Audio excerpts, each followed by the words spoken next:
Hello and welcome to the fourth SFWA chat hour, that quixotic effort on the part of the SFWA administration to advance information about and news of the science fiction and fantasy writers of America.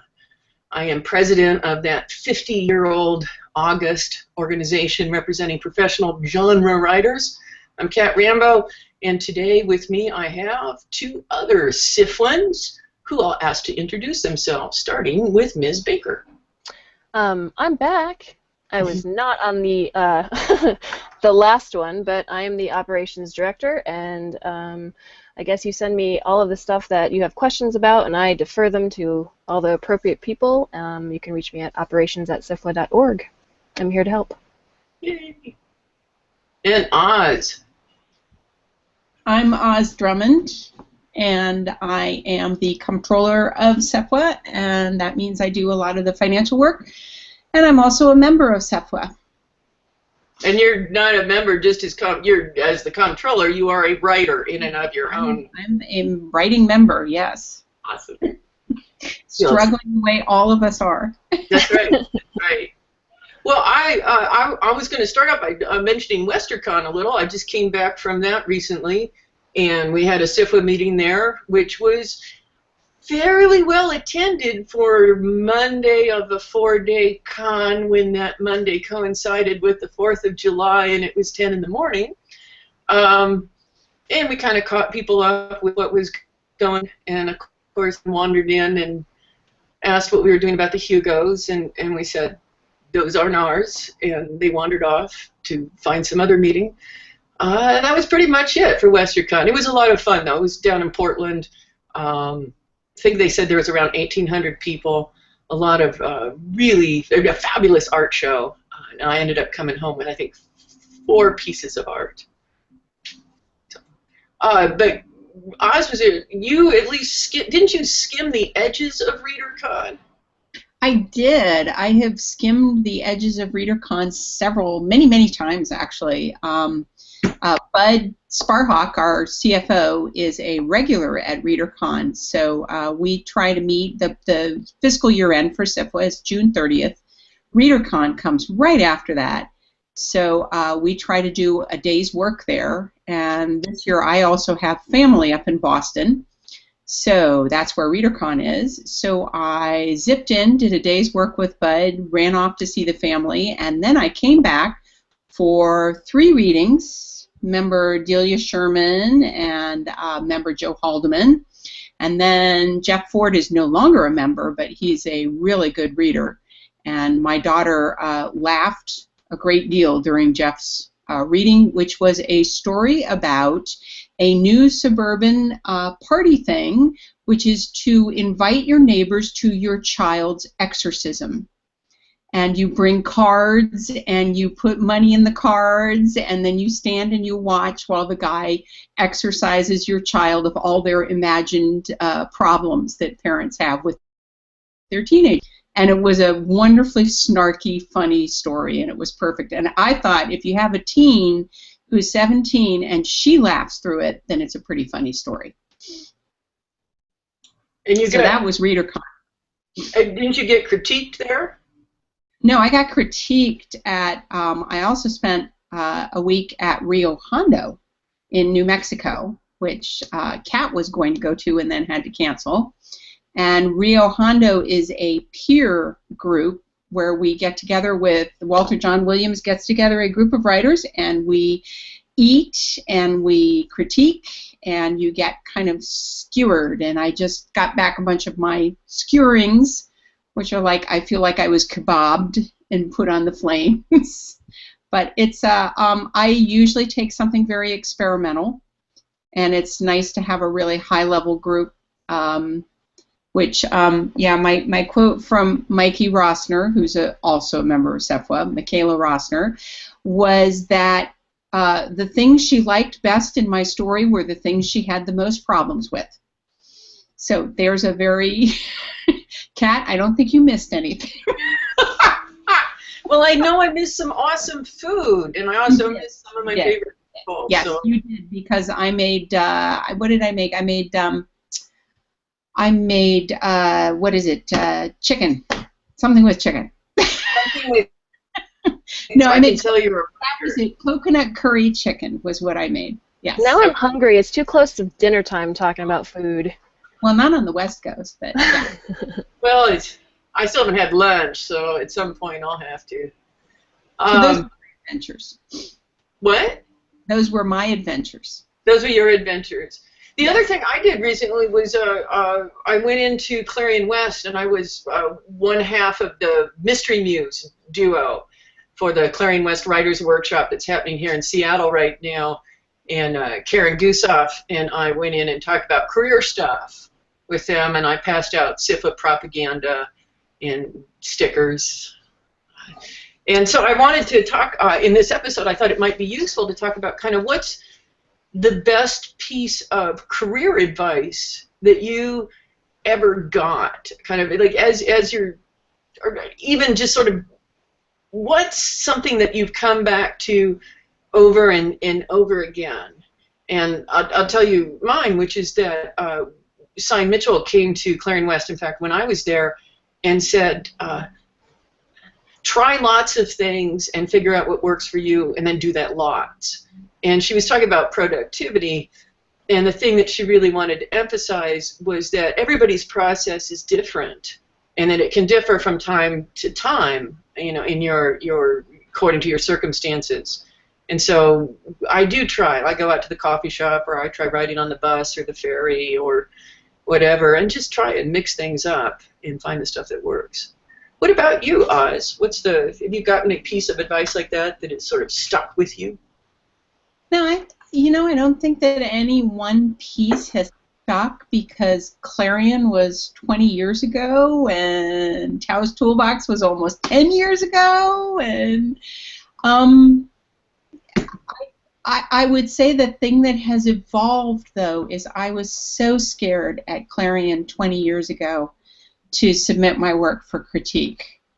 And it seemed so harsh, and it seemed, and I didn't write afterwards because I felt like, people had said awful things. And when I looked at it many years later, they hadn't said very bad things at all. And one of my Clarion stories was my first sale. It was a while later, but it was my first sale. And so I think my biggest thing has been this learning process that I take into Rio Hondo now.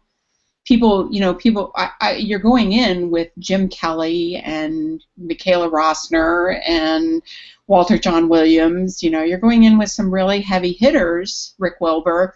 But I think it was not to be afraid of that process. So I'm one of the people, I wouldn't call myself a workshop junkie, but I'm one of those people that I go in and I take my hits and I learn something. And then I kind of mull that over and try to get it into try to figure out my process. Actually, okay, so influential things. I think the most influential thing I heard was from Walter John Williams, and it was years after we went to Tao's Toolbox, and it was, in fact, I went to Tao's Toolbox twice, and it was after the second time. Walter said to me that it takes years to take the various things that you learn in a workshop and internalize them enough that they become automatic in your writing. And so over the course, it's like I realized from Clarion through Toolbox till now that that's a process that's slowly been happening. So that's what makes me unafraid to take something experimental, because I'm seeing how far I've come with that process. That's awesome. That makes a lot of sense. I think your other one kind of boils down to don't be afraid, which I think is good advice. Yeah, workshops are not for everybody. I'm in the process of organizing the workshops for Worldcon, which there'll be 39 people taking part. Some of them are getting their first taste. Some people have done it before.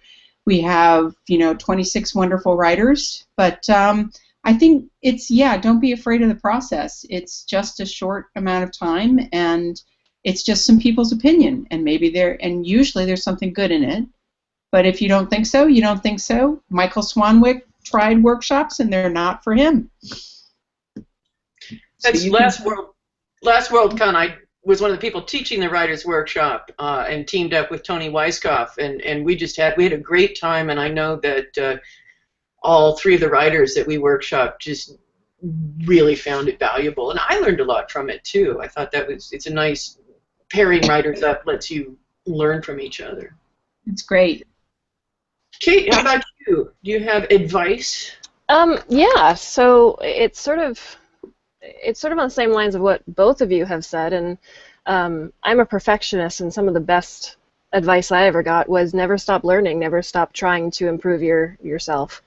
And that's by reading a lot, by talking to people in the field, seeing what works for them, what works, it might translate to what works for you. And then along the line of what Oz said, I think, you have to go into a writer's workshop or any critique with the idea that it's going to be a critique. And I think a lot of people are sort of surprised when they get a piece of paper back that says, well, this doesn't make sense to me, or this isn't working for me. And if you go in thinking that you're going to get oh, that's a great job, and you're doing great, you're kind of going in for the wrong reasons. So just keeping an eye on that type of thing, and definitely not being afraid of the actual creative process, because with getting better comes rejection, and with getting better also comes, the whole learning process. It's a weird dichotomy, because at the same time, we have, as writers, you have to sort of be utterly unafraid of rejection, right, and have enough ego to keep throwing stories out there, but at the same time, at least the way I say it to my students is remain humble yet lovable, right? Or at least not humble but lovable, but sort of the opposite of humble but lovable, right? Egotistical but lovable. I don't know. It's a weird balancing act that you have to carry. Yeah, and I think a lot of people don't understand that the worst somebody's going to say is, no, it's not for us, or we can't take this at this point. Maybe that's enough to sort of back people away from the whole thing, but it shouldn't be, because you just move on to the next one, and you move on to the next one, and you're gonna get there. I mean, look at some of the greats in the industry, right? Stephen King was rejected how many times before he sold Carrie, or I think that was his first novel. I'm totally talking out of my rear at that point, but I mean, J.K. Rowling, the same thing. She wrote on napkins at cafes because she was broke, and she was rejected like 200 times before she sold Harry Potter. I mean, these are, there's stories all over the industry about how many times you have to do things in order to get where you are. The story I've heard is that King had gone so far as to throw the manuscript away, and his wife went and got it out of the garbage. I think that might be right, yeah. So a special shout out to the spouses. So, and speaking of special shout outs, Oz mentioned Taos Toolbox, and I wanted to do a special shout out to Scott Andrews and the anniversary of Beneath Ceaseless Skies, because it has indeed been going for 10 years now. And Scott, I remember at Taos Toolbox, Scott was talking about starting this magazine, and I got all excited because I was like, Scott loves my work. I'm going to be selling a story a month to Scott. And then he bounced the first 4 stories I sent him, which I never forget to remind him of when I see him at cons. But Beneath Ceaseless Skies has really turned into a fabulous magazine, and I think it's amazing. And is it on the Hugo ballot this year? Yes. It is, so yeah. So I wanted to remind people, you've got, I think, 2 weeks to vote for the Hugos. So if you want to go participate, which I think is important, because... Please put the disclaimer in there that it's not us, though. Oh, it's not us! Yes. SFWA has nothing to do with the Hugos. We administer the nebulas. Speaking of which, I think you can now... Can't we now go to nebulas.sfwa.org, Kate? Sort of. You can definitely check it out. We are going to be releasing it to the public, so if you are on this particular webcast, you have a sneak peek.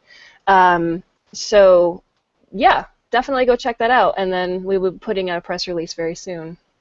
All the very cool content we will be putting in there as well. And speaking of press releases, I swear on all that is holy that the press release is going out tomorrow, and that the game writer memberships qualifications will be open. We're very excited about that. And in celebration, I have brought a prop. I have game developer Barbie. I purchased. I said for my godchild when I was justifying it to my spouse, but she may stay here because she's kind of cool. We were talking about how to modify her earlier, and I think she might get subjected to some modifications. Seattle style. She'll get tats, right? So yeah, but basically the qualifications are going to be very similar to fiction, right? I mean, you know, because we're thinking of the game writing as fiction, and it's going to be the same sort of per word rate and the overall sum of $3,000 to qualify for active membership, which we are not restricting the kind of game, right? It can be video game, it can be tabletop, it can be RPG, and all sorts of stuff like that. And we know there's going to be a lot of wrinkles to work out. So you may remember last year when we opened to indie writers and small press writers, and we said, be patient with us, guys. We're figuring the process out. Again, be patient with us. We're figuring out the process, and we thank you for your participation in this journey of discovery with us. Kate, do you have any cautions or things that you want to mention to people as they go through applying for this way? I think it's the biggest thing that basically any writer of any genre or anything can look at is read the guidelines, please. Don't make me bounce you for, you know, something small. If you have questions, we are here to answer them. But yeah, make sure that you read through thoroughly, because, you know, while the game writers are going to have their specific set of instructions, there's also existing criteria that also needs to be looked at. And that is right on our website under, you know, our Am I Eligible? We also have like a great tool to use for that as well. So be patient with us, and we will definitely be patient with you guys. And that tool did not appear out of Zeus's brow, but actually came from Kate's brow. So thank her, folks that are using Sometimes this works. Isn't that how it works? The brow just splits open and the tools emerge. Yes. Boy, wouldn't that be nice? Speaking of stories emerge from that brow. I mean, it does. We drill a hole and out it comes, right? That's making this whole SFWA thing seem less appealing than it used. My medical bills are like astounding. I don't know how I'm going to deal with that. Well, we do have the EMF. When somebody applies to the EMF for a grant for that's right. That's right. Well, speaking of which, we are going to be sending out the announcement soon for the next round of grant proposals. And what SFWA does each year, we've got the Givers Fund, and out of that we fund projects that are of use to the genre community. Clarion West, which we mentioned earlier, got a grant from us. So did the Alpha Workshop. So did Launchpad. And one very cool project, which I know I've mentioned before, but because I just love it, is the SFWA Star Project, where each month they've seen crowdfunded project and help support it, both financially as well as by spreading the word of it. Oz, do you want to say anything more about grants, or do you want to say something about donations in general? Yes. Yeah. Confusions that people might have. To donate. Yeah. Yeah. People should be aware that, you know, now that we are a 501c3 charity, we need to be supported by the public. Send in your donations, and we'll put them to good use on our programs. But we have 3 benevolent funds. We have an emergency medical fund, we have a legal fund, and then we have the Givers Fund that Kat was just talking about. But it is still tax deductible if you give us money to use in our programs, which is the Nebula Weekend, Professional Weekend, and it's what else do? We do all kinds of stuff. We go to talk to librarians at the American Librarian Association. We promote authors. We put together lists. We show up at various book festivals and things like that around the country. So those are all things that are supported out of funds that are donated to us. We have some that come from, we can use some of our dues for it, but that's what your donations would go to, promoting the future of writing in genre and genre writers and educating people and also defending them. One other resource I want to mention, well, I think you just hit on Writer Beware. I was jotting a note down saying she left out Writer Beware. But Beware is so important, yeah, and that's one that would be supported by general donations. Well, and they just put out a piece on publishers and termination clauses that is worth reading, and I want to emphasize, because the GriefCom chair likes me to say this, writers, sign your contracts. I mean, don't sign your contracts without reading them and without understanding them, and keep a copy. It's very important to keep a copy, because if you end up if you're a member and have to come to the SFWA Grievance Committee, if you have all your paperwork, you're going to make their job a whole lot easier. And they are, I wanted to mention that right now, GriefCom is still working on the Galactica magazine issue. If you may be aware, there's been some stuff with a Hungarian magazine that has pirated a huge, the huge amount of stuff without paying for it, and SFWA has been talking to them, and I'm going to be posting about that soon. Okay. If I can just really interrupt real quick. Okay, so this is one of the benefits of membership, guys, is that if you have a contract, if you don't know what you're signing, guess what? You have a world of professionals at your fingertips. Join us at the discussion boards, because you can go in there and you can ask a question, and we actually have a forum, I think, that says there are no stupid questions. So there are many members who will step up to help you with that particular thing. And one of the programs that we just did, and I know that we spoke about it before on the prep side, but I have returned from the American Library Association meeting, and we had some really great interactions with both libraries and people who are members of SFWA and who would like to be members of SFWA. And one of the big things that we did talk about and tout was the Speakers Bureau. Again, another benefit of your membership. If you haven't created a profile, go to speakers.sfwa.org. But we gave away these really awesome postcards, and Tara LeMay and Steven Silver helped out with that, and we talked it up. And there wasn't, I think, a time where people weren't grabbing these things off the table, so much so that we had to order more. Members of Sisters in Crime wanted to come and join the organization so that they could be a part of the Speakers Bureau. So I mean, it is a sought-after service that I think that we should be taking advantage of as members. And then the funniest thing was we had our anthologies, the SFWA Nebula anthologies, out on the table as donation gifts, and a lot of librarians came back and were like, huh, we thought those were dead. So it was good to sort of, I mean, that's what we're doing, is we're promoting SFWA, we're promoting the works that we do, and it's a great thing. And if you donate to the organization, yeah, so Kat is holding one of those up. Yeah. Speak, Kat, so we can see it.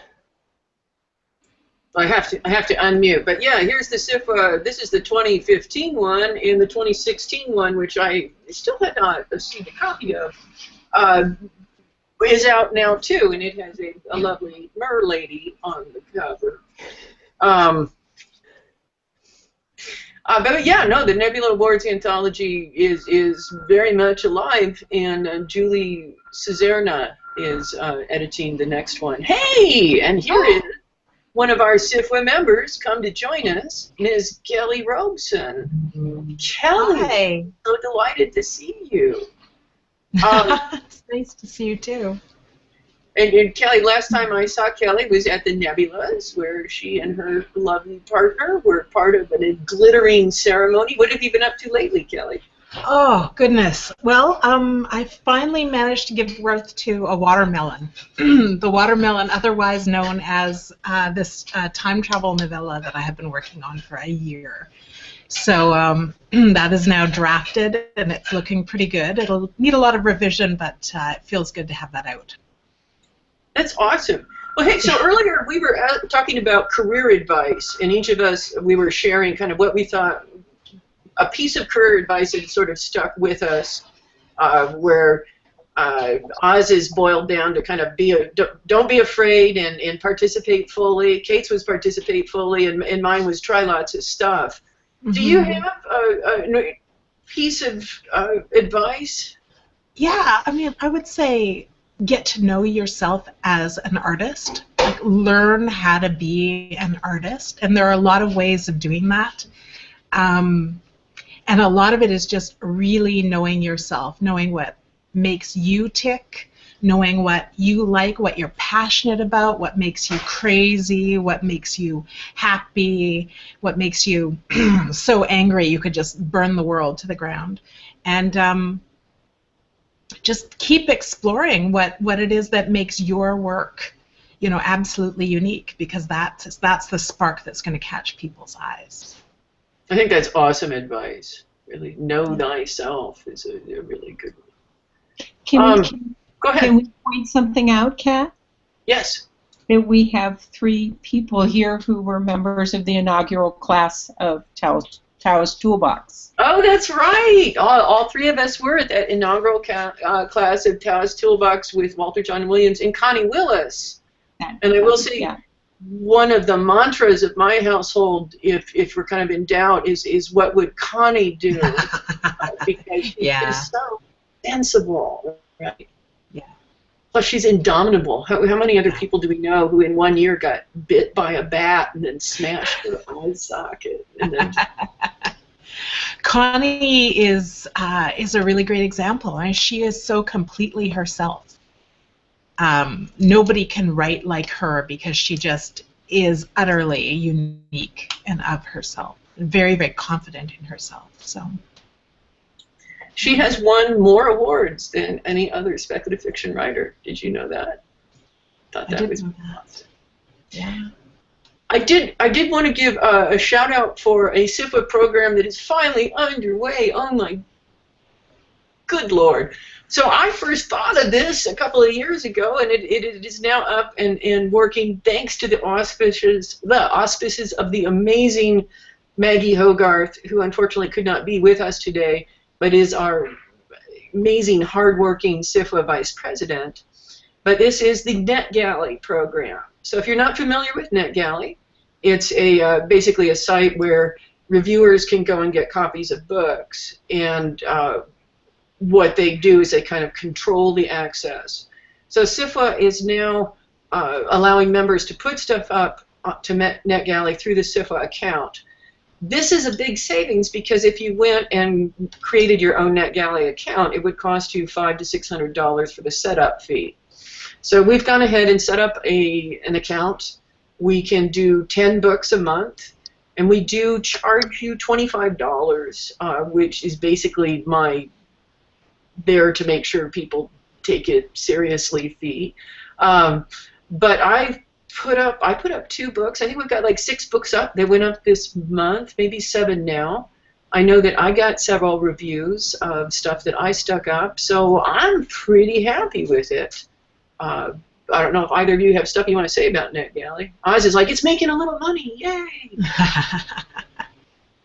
It's a really great service. It's fantastic, and especially important for the indie authors in SFWA. We really want to make sure that we, go indie.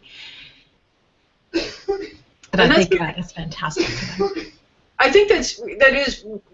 I mentioned earlier, Kelly, and I went in and talked to the Clarion West students who are all they're in their coming in at the end of their 4th week, so they're kind of a little shell-shocked at this point. But one of the things I mentioned to them was that SFWA takes independently published writers now. And another question that came up was whether SFWA takes non-American writers. And the answer is, of course, yes. We have lots of international writers, including Miss Robeson here.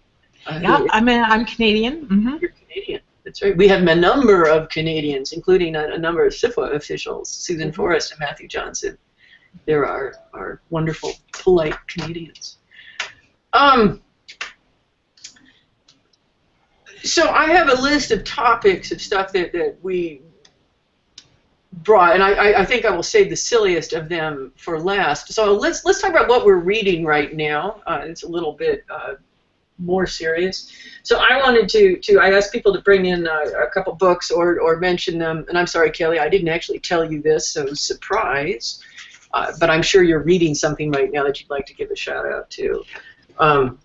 I am reading, I picked this up at the Nebula's last call at the Nightshade Lounge, which is urban fantasy, and it's cute because it's these bartenders, their magic works by mixing drinks.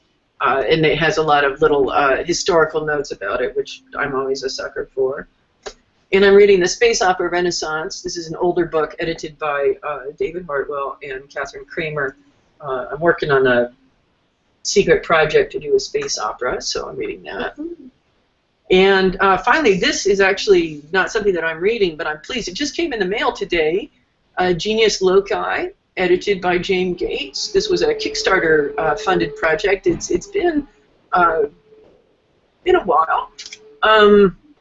It is very pretty. I want to say that I learned a new word recently, haptic, right? The haptic feel, the way a book feels. This has a lovely haptic quality to it.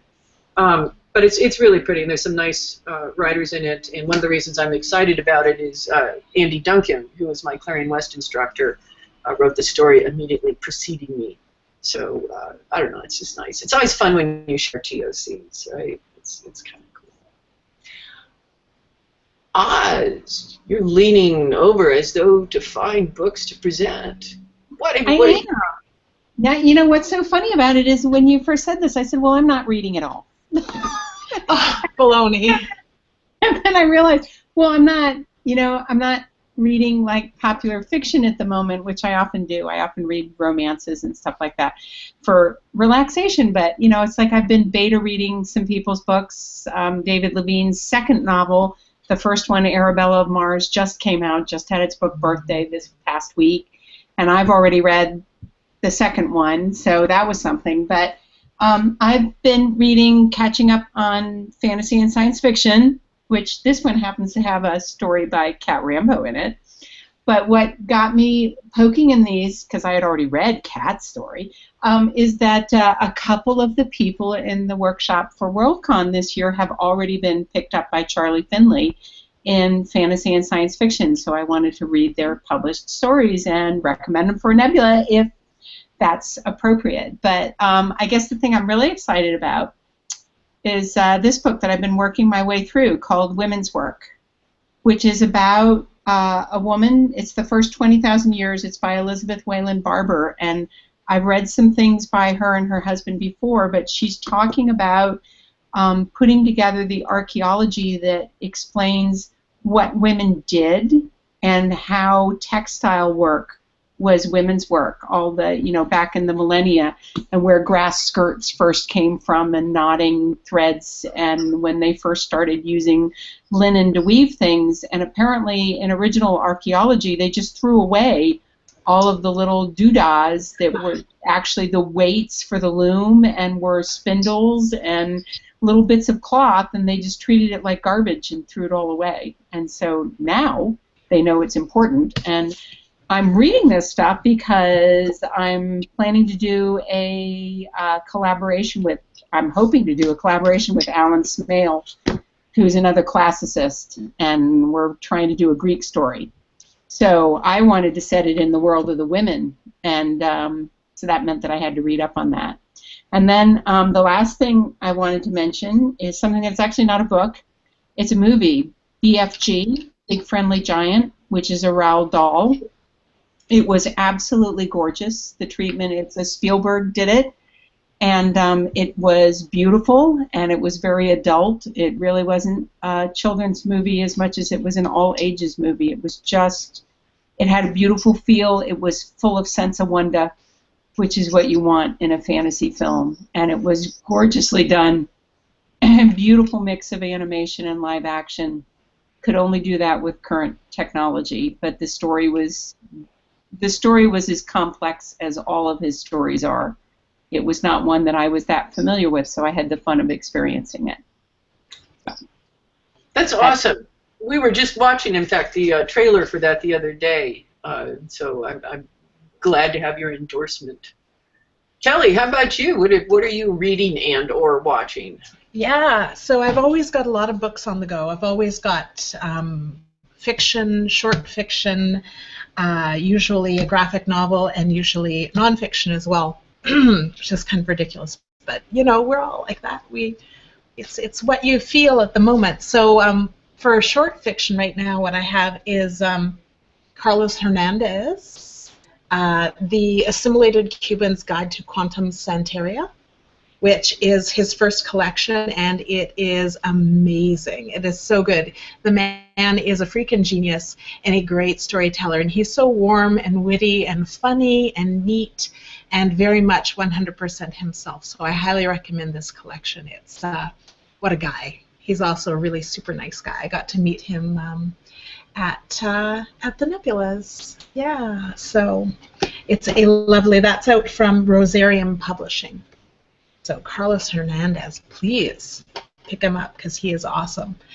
Graphic novel at the moment. When I was in Calgary visiting my brother, I picked up the Hawkeye graphic novels. So that's #1 there. Hawkeye, My Life as a Weapon.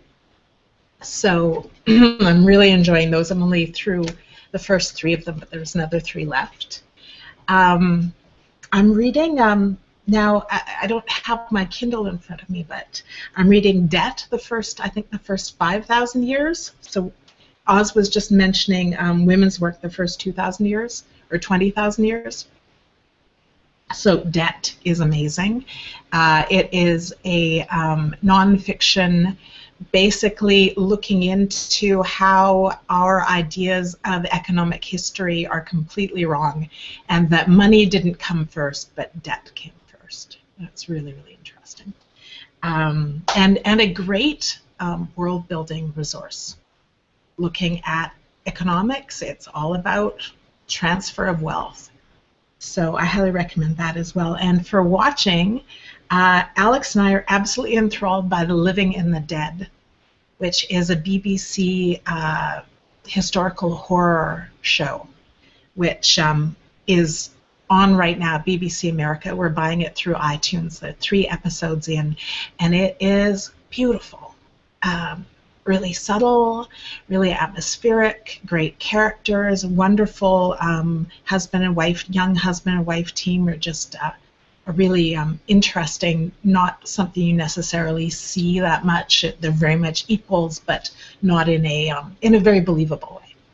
So I'm really enjoying The Living in the Dead of BBC America. That sounds awesome. Okay, Kate, how about you?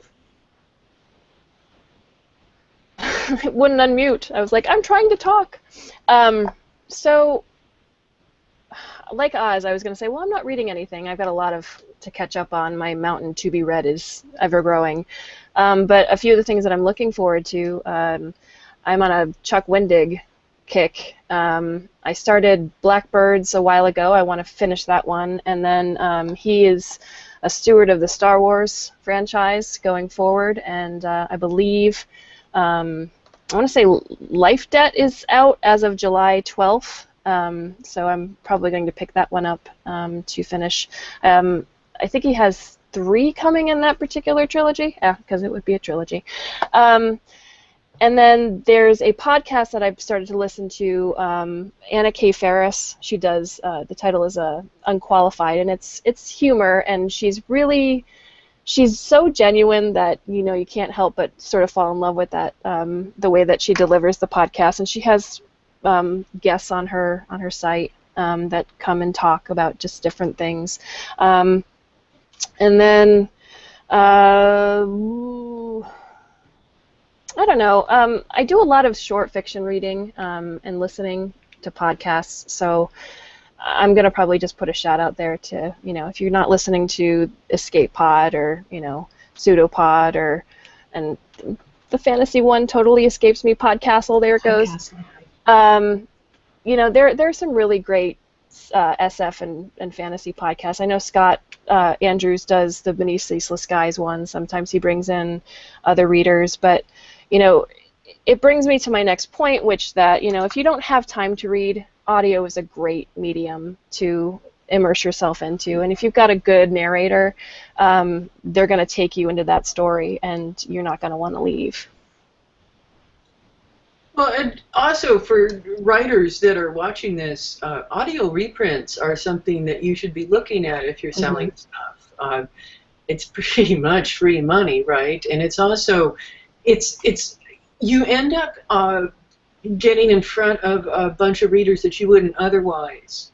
I have a couple of fans I know that I've talked to, and they're like, "Oh yeah, I found your stuff through Podcastle, or I found your stuff on Escape Pod," and it's a really interesting experience to hear your own piece read. It's kind of weird too. But Kate does some amazing podcasts. Oh, stop! Kelly, Roz, do you have any podcasts or audio stuff that you're interested in, or that you listen to regularly? There's a lot of good podcasts put out by CBC Radio. So if you haven't checked that out, if you're searching for new interesting stuff, check out CBC. Lots of different stories and lots of different shows do that. I don't know. It takes so much of my attention to listen that it's like if I'm focused on something else, I keep backing up the audio to hear more of it. So I think I'd have to do it in my car or something. So I have not done a lot. I've dabbled. People have suggested different things, and they've been interesting. I just listened to my brother-in-law sent me the New Yorker Hour, which in the middle of it was John McPhee talking about writing, and that was kind of interesting, and talking about how difficult it is, and how he, as a child, thought, hey, that's going to be the easy thing to do. And then as an adult, he found out how hard it was. And it was what was interesting, I think, from that discussion to writers, was he talked about if you set up your structure, then when you sit down in the room to write, you're free. You can just write for that piece, that part of the story that you're telling. I mean, he's a nonfiction writer, but in other words, he said if you know the structure that you're going to put, the bones that you're going to put the story on, then he said that when you sit down to do, he feels that when he then sits down, he can just write. And they were talking about, it was one of his former students, about how he had notebooks on the shelf that had all of his detailed notes of all of the stuff he'd observed that he was writing from. And that was part of what he was talking about, is the structure was you do your background, you come up with some of your structure, and then you free yourself to just draft. I thought that was very interesting as an idea. Not my process, but I think it's fascinating. And I know, I don't know about you guys, one of the things I do is, as I'm kind of going through daily existence, I'm always, if I'm at the coffee shop, sometimes I'll be taking notes on people around me or things that I'm seeing or whatever that later on end up going into stories. Do you do that, Kelly? I'm not of people, but certainly when I'm walking down the street or just going through my life, I come to realizations about the story that I'm currently working on that are really, really useful. I think that happens to everybody. But often when you're just out in the world, letting your senses reach out, sometimes they'll reach out and find the thing that you've been looking for. So that's always great. One of my Clearing West instructors, Octavia Butler, she wrote on the bus. Oh, wow. She loved to ride on the bus, and I believe would be composing while she was on it. I always think of Octavia when I'm riding on the bus. Oh, that's amazing. Yeah. So do you write longhand on the bus, or? No, I write notes down. I will jot notes down, but mostly I'm just kind of in sort of recording mode. One of the things I've been doing lately is I'm working on this urban fantasy series that's set in the area where I live. I just recently moved to West Seattle, which I love this neighborhood. Mm-hmm. So I've been writing this series called Wizards of West Seattle, which is just basically about the secret sorceress underside of West Seattle, which means that when I'm riding around, if I notice odd stuff, I then start thinking about what's the explanation for that. And so I have a whole elaborate, actually, where the bus routes are very well kind of mapped in my head, and then the sort of the spiraling. I walk a great deal, so kind of like the spiraling areas around my house, and I need to kind of go explore some more. It's fun. Yeah. It's a lot of fun. Landscape is so important, isn't it? I've been writing, so you had asked me what I was working on. I'm like, oh, I don't remember. I'm working on a Tramontane story. I'm doing I'm drafting a, so as you may know, Bob, a Serial Box is an app that puts out serialized stories in the same sort of format as a TV series season. So 10 or 12 episodes and about 8,000 words each with a cast of thousands and in certain genres. And they have about 4 or 5 stories going. And one of them is Tramontane, which is the prequel to Ellen Kushner's Swords Point series. So Ellen invited me to write a prequel to her prequel. So I'm doing a tie-in story for her, and I'm drafting it right now. And when we were in England this spring, we got to go to Hampton Court Palace. And it is pretty darn fantastic to have that palace in my head while I'm writing about Tramontane. Did you take pictures? Do you have, or do you just keep it in your head? But do you take visual references? Yeah, I've definitely got pictures. We were podcasting, or not podcasting, we were Instagramming like crazy all over London. So I've got pictures, and it's also all over, you know, there are more pictures on the internet than I could possibly ever need. So I love Instagram because it's just like I see weird little things that amuse me, and it's just like, okay, I'll just put it up on that. It's the best place for it. Oh, it is great.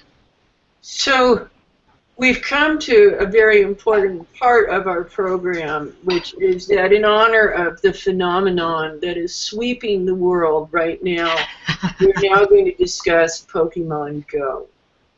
And I will confess that I am playing Pokemon Go. I am now level 16.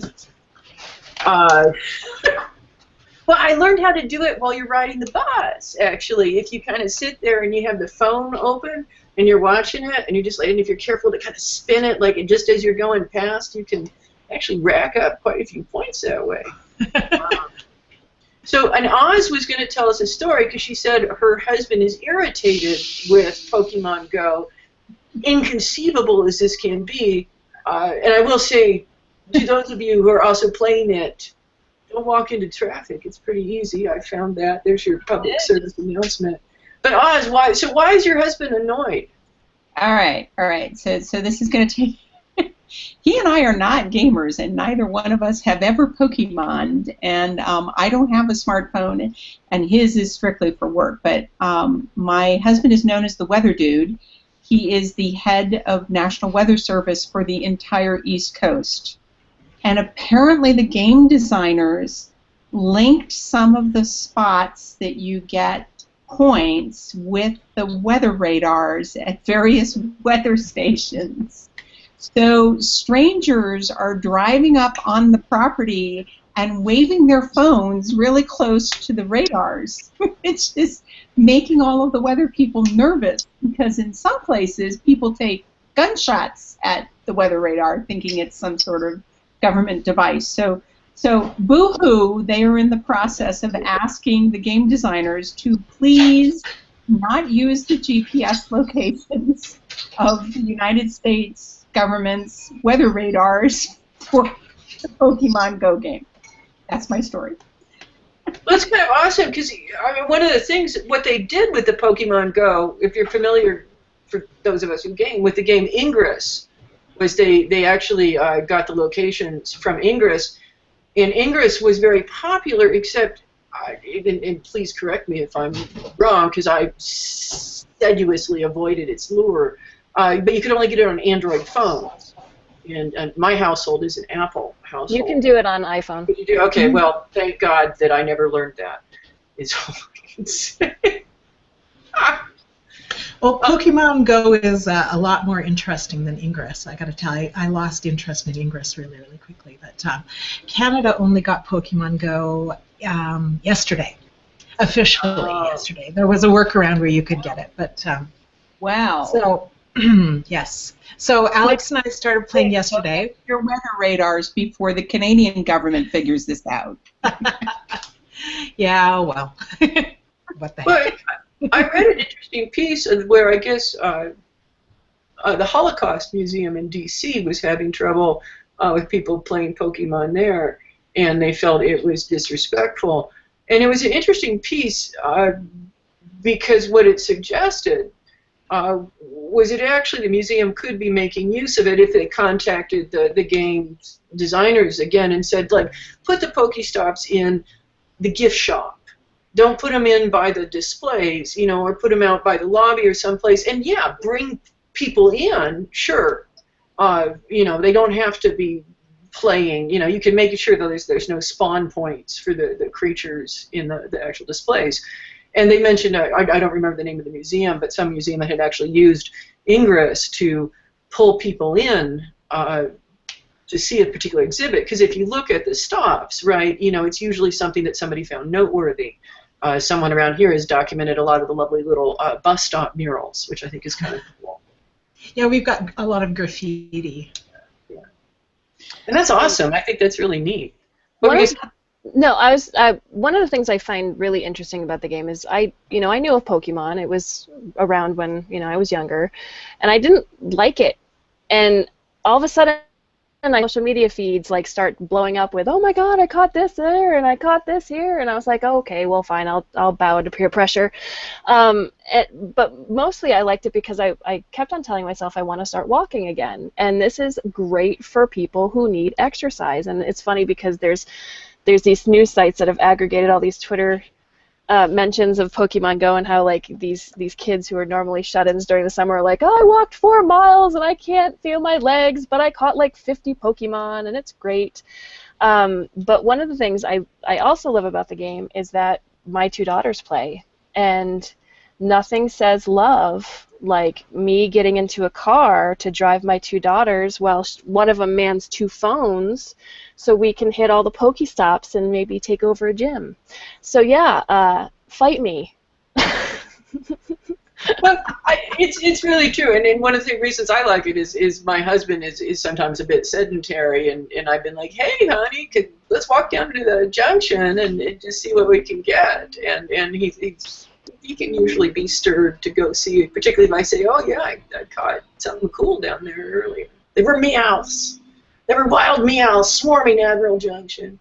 And like with anything new, there's going to be a lot of stuff to iron out. I mean, we all have our ideas of how they can do the game better and where not to put Pokestops. I think the gym up the street for me is at a cemetery, and I kind of feel kind of gross even stopping at it, because it's a place for, people to mourn. And, I found other Pokestops, and I found other gyms to go to. So, I mean, you're going to have a lot of people complaining, and, hopefully Niantic will take that to heart and reevaluate some of the things.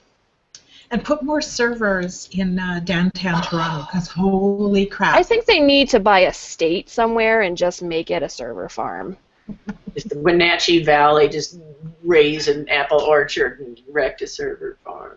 Yeah. And we've got actually a Pokemon, we've got a stop that is across the street, and it is in the middle of a big construction project that's going on. So you cannot get to it without perhaps like wandering out into the street, as my spouse accused me of doing the other day. I was just trying to see how far out one could possibly. I can hit a stop from my desk at work. Nice. Yeah. I'm jealous. My friend Evan lives above a gym, and he's just been going to town. In fact, he's the one that he came over for dinner the other day, and we were all eagerly discussing Poke lore and comparing creatures. And I wasn't a Pokemon person, right? That was what came around when I was an adult, and I resisted such childish lures. And now I'm back at it.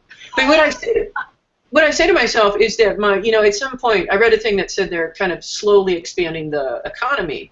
They're actually paying very careful attention to this, the virtual economy, and that eventually they'll let people trade Pokemon, but they're kind of letting things establish themselves before they get that in.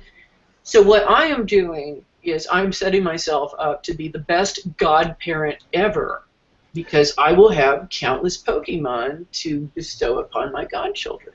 So it's just, that's the only way. If the only thing I can add to this too is that, you know, I do catch it at home. Like if I'm on a lunch break, I'll load it. If it's loading, I have better luck with the Gmail account than I do the actual. I don't even. There's 2 accounts you can have, and then I tend to catch rats and like the rattatas and what is it? The worms, the weedles around my house. So I don't know if this is a statement, you know, from Niantic of like my house, but I'm not very happy. I want to see some like big stuff. We have a lot of Pidgeys and Spearows. They appear here. Mm-hmm. But we went to the baseball game yesterday. Sadly, the Mariners lost in just there was a play that just made me get up and just say, okay, let's go, from the 7th inning. But we caught new Pokemon while we were there. So. Alex was down at the lake, at the lakeshore, Toronto, or Lake Ontario, and she said that there were seal-like creatures down there. Very cool. Duck-like creatures. I don't know the names, but yeah. Apparently, like where you are depends on what's going to spawn there. So if you're near a lake, it's going to spawn water. If you're in a forest, you know, grass type of things. If you want the mystic creatures, or I forget one category, they come out at night. You're much more likely to get, I remember, like the mystic or the psychic or whatever. I may or may not have read several facts on the matter. So, Oz, have we convinced you yet to get a smartphone and get Pokemon Go? Because, seriously, like, what are you waiting for? No. I have absolutely no understanding of what you're talking about.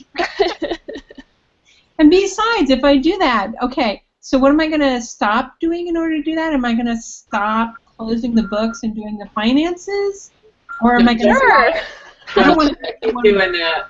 We need that. That's a very good point. Making time for gaming is really hard when you're a writer. Yeah. Well, that's I don't know. I think a couple of you know this, but like I used to work with a MUD, which is a multi-user domain, which is a pure text adventure. I worked with it for 15 years, and I at some point said, well, if I'm going to be a writer, I have to put this down. And every once in a while I get the players, because I did love the game, and I've gotten to be one of the and all of that. People keep trying to coax me back, and I keep being like, no. And I'd love to, right? I'd love to just create a Barfly character and go log in and sit at the tavern and emote, and then sooner or later I would see some sort of political thing going on, and then hours would go by. Yeah, I love massively multiplayer games. I was a big Asheron's Call fan back in the day, and I still have those dungeons, the architecture of those dungeons in my head. I lost years to World of Warcraft, man. My husband gives me no misery over the fact, well, he quit World of Warcraft just a little after Burning Crusade, and I went back for the bandits. And I was like, all right, win me back, World of Warcraft. And then I was like, you have failed to do so. The magic is just not there like it was. Umbrella and Brightweed are no more. Well, they're still sitting on the server, I'm sure. Probably. What are they up to now, like level 110 or something? I have no idea. I lost track. It was fun. And the thing that I got addicted to was I was playing the auction house game. And I'd write for an hour, and I'd be like, I'll just log in and I'll play with the auction house a little while. And I was, like buying items and selling them. And then a half hour later, I'd be like, oh, I should do that. So yeah, World of Warcraft had to get put away.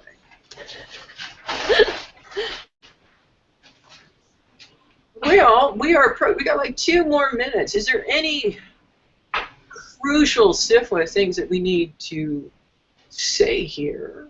I want to give a shout out to the SFWA chat room, which I have been just my love for my dear, sweet SFWA chat people who log on. It's such a lifeline at work to be able to occasionally log onto the chat room and chit-chat with people, with other writers about whatever.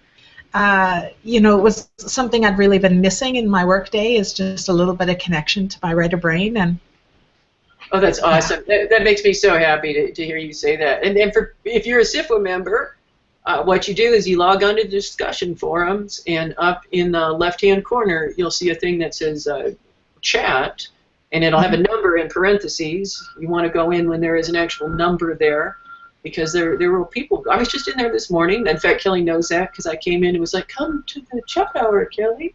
Yeah. So yeah, it's. Oz, have you ever checked out the chat? I don't think I've ever seen you in there. You know better than procrastinate in there. Oz bye today. I have a 17-year-old daughter that's a great procrastination technique, you know? Yeah. It's one of the things I'd like to see us do more of, and we've done a few of these in the past, are the scheduled chats where we come and people chat on a specific topic in the chat room. Of course, this is confusing because this is the chat hour, and we're speaking of the chat room, and they are distinct entities. But our time has come to an end. And so I'm going to close out and say thank you. We will have episode number 5 in 2 or 3 weeks. We'll see what happens. But thank you very much for watching. Bye-bye.